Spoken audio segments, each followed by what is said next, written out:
지금 전기차 시장에서 조용하지만 가장 큰 구조 변화가 일어나고 있습니다. 겉으로 보기엔 각 기업이 따로 움직이는 것처럼 보이지만 흐름을 하나로 묶어보면 시장 전체의 힘의 방향이 바뀌고 있다는 사실이 드러납니다. 최근 스텔란티스가 내놓은 결정들, 그리고 테슬라가 만들어 놓은 거대한 충전 인프라 생태계가 서로 맞물리기 시작했죠. 그리고 이 흐름은 전기차 시장의 기준을 다시 세우는 단계로 넘어가고 있습니다. 오늘은 이 변화가 의미하는 것, 그리고 그 중심에 테슬라가 어떤 위치를 점하고 있는지를 차분하게 정리해 보겠습니다. 가장 먼저 눈에 띄는 건 스텔란티스의 방향 전환입니다. 2026년부터 북미, 캐나다의 스텔란티스 VEV 고객들이 테슬라 슈퍼차저 네트워크를 그대로 사용할 수 있게 됩니다. 지금 기준으로 약 28,000개 이상의 충전기, 그리고 넥스 표준 전환까지 포함된 변화죠. 이 결정은 스텔란티스의 전략적 선택이라기보다 충전 인프라 경쟁은 이미 끝났다는 시장 판단을 그대로 반영하는 움직임에 더 가깝습니다. 전기차 확산 속도가 빨라지면 충전 품질, 속도, 접근성은 차량 성능만큼 중요한 요소가 됐어요. 스텔란티스는 결국 가장 효율적인 길을 선택했고, 그 말은 곧 테슬라가 이미 표준이 되어 있다는 얘기죠. 이 흐름은 북미에서만 머물지 않는데요.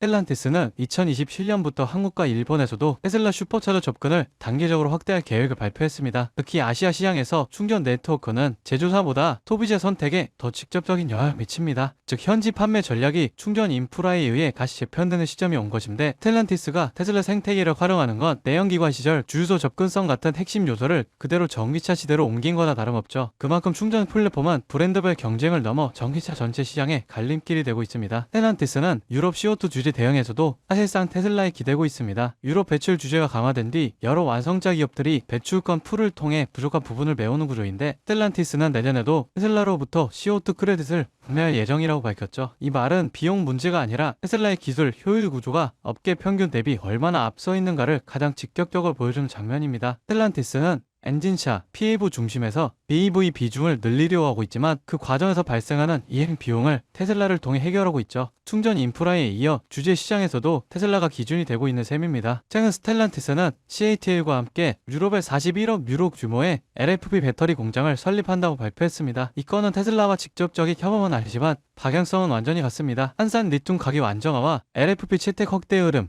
대량 생산 트렌드, 소프트웨어 기반 차량 구조, 테슬라가 먼저 만들어 놓은 경로를 거대 완성차 업체들이 따라오기 시작한 흐름으로 볼 수 있어요. 이제 전기차 경쟁은 배터리 생산, 자원 확보, 소프트웨어 최적화까지 한 덩어리로 묵혀 움직이는 시대로 넘어가고 있습니다. 겉으로는 충전 표준 채택이나 배출권 구매라는 개별 유추처럼 보이지만, 전체를 한 줄로 묶어보면 구조가 명확해지는데요. 여기에 제조 속도, OTA 운영, 소프트웨어 중심 차량 아키텍처까지 더해지면 스텔란티스는 지금 전기차 전환 과정에서 테슬라가 만들어 놓은 길에 합류하고 있는 상태라고 볼 수 있습니다. 이건 경쟁이 아니라 더 큰 시장 전환의 초기 단계입니다. 지금 전기차 시장은 각 기업이 따로 움직이는 것처럼 보이지만, 흐름을 자세히 들여다보면 한 가지 방향으로 모이고 있습니다. 충전, 규제, 배터리, 소프트웨어, 이 네 가지 중 최소 2개 이상을 테슬라 기준으로 맞추는 기업들이 계속 늘어나고 있죠. 스텔란티스의 이번 선택은 그 흐름을 가장 선명하게 보여주는 사례입니다. 전기차 시장의 다음 단계가 어디로 향하는지 앞으로 더 뚜렷해질 겁니다.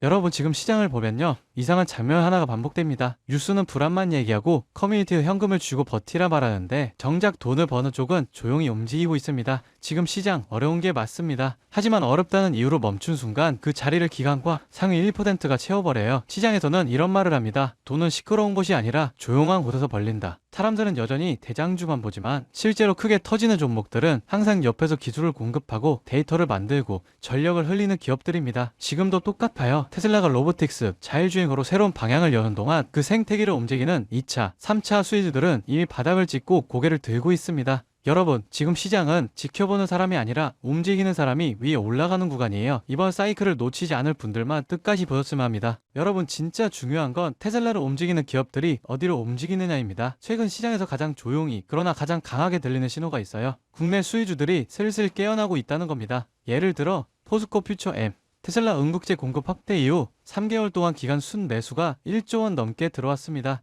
에코프로 BM은 전기차 침체 얘기가 나오는 와중에도 테슬라, BYD, CATL의 생산량 증가 전망에 맞춰 실적 컨센서스가 다시 올라오고 있어요. LG 에너지솔루션, 테슬라 상하이 배터리 공급 확대 소식 이후 외국인 매수세가 다시 유입되기 시작했습니다. 이런 흐름은 보통 다음 사이클의 전조가 되죠. 만독, 항우 시스템 같은 자율주행, 전장 수혜주는 아직 시장이 다 보지도 않은 상태에서 이미 바닥 대비 15%에서 70%씩 회복했습니다. 이건 앞으로 몇 년 동안 움직일 AI, 로보틱스, 전기차 인프라 자금의 첫 발걸음이에요. 사람들은 여전히 대장주만 쳐다보지만 실제로 가장 강하게 터지는 건 이런 기업들입니다. 여러분, 이런 건 뉴스 나오고 나서 보면 이미 늦어요. 기관, 헤지펀드, 글로벌 자본은 미래가 아니라 확정된 미래에 먼저 돈을 넣습니다. 그 확정된 미래가 지금 어디에 있느냐? 바로 AI 전력 인프라, 전장, 배터리, 로보틱스 수혜주들이에요. 지금 이 순간에도 소리 없이 준비하고 뒤에서 모멘텀을 쌓아온 기업들이 폭발적인 상승을 위한 차곡차곡 발판을 마련하고 있습니다. 지금 딱 멈춰서서 보기만 한다면 그들은 이미 1% 올라간 고지 위에서 2%, 3%를 준비하고 있을지 모릅니다. 지금 움직인다면 고지 위에 올라설 기회가 실제로 남아 있습니다. 이 기회를 잡으실 방법은 간단합니다. 영상 아래 더보기 버튼 눌러보시면 파란색 링크 하나가 보이실 거예요. 클릭 후 간단한 설문 한 번만 작성해 주시면 핵심 수혜주들의 구체적인 자료와 기관, 외국인 수급, 실적 모멘텀, 다음 사이클의 방향까지 제가 직접 정리한 내용을 순차적으로 전달해 드리겠습니다. 물론 금전 여부나 특정 종목에 강해왔던 건 절대 없습니다. 선택은 언제나 시청자분들의 몫이고 저는 시장을 읽을 수 있는 도구만 전달해 드릴 뿐이에요. 지금 시장은 기다린다고 기회가 오는 구간이 아닙니다. 준비를 한 사람만이 움직임을 읽고 다음 상승의 첫 파동을 잡아갈 수 있습니다. 제가 드리는 정보들은 그냥 가볍게 참고만 하셔도 되고 앞으로 시장이 어디로 흐르는지 체감하시는 데에도 충분히 도움이 되실 겁니다. 여러분이 시장에서 흔들리지 않고 꾸준히 이익을 쌓아가실 수 있길 진심으로 바랍니다. 오늘 영상은 여기까지고요. 구독과 좋아요는 큰 힘이 됩니다. 다음 영상에서 더 중요한 흐름으로 찾아뵙겠습니다.